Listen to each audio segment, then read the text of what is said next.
some of your parents and some of your pastors were really upset that I was your speaker tonight.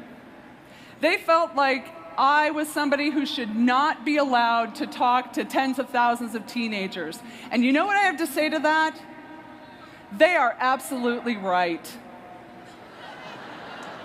Somebody with my past of alcoholism and drug abuse and promiscuity and lying and stealing should not be allowed to talk to you. But you know what? Someone with my present, who I am now, shouldn't be allowed to talk to you.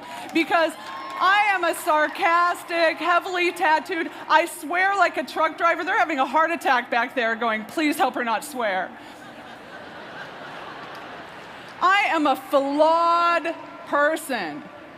I should not be allowed to be here talking to you, but you know what? That's the God we're dealing with, people.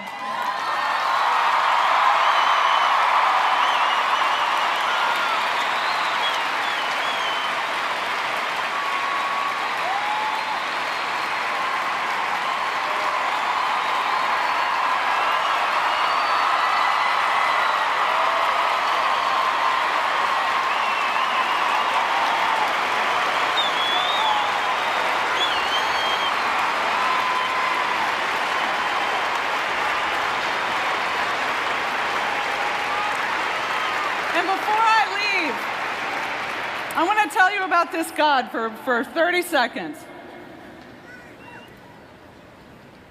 This is a God who has always used imperfect people.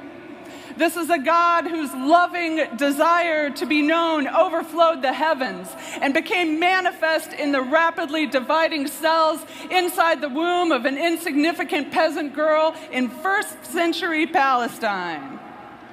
This is a God who slipped into skin and walked among us full of grace and truth with sand between his toes, and who ate with all the wrong people and kissed lepers and touched the unclean and spoke through thirsty women and hungry men, and who from the cross did not even lift a finger to condemn the enemy, but instead said, I would rather die than be in the sin accounting business anymore.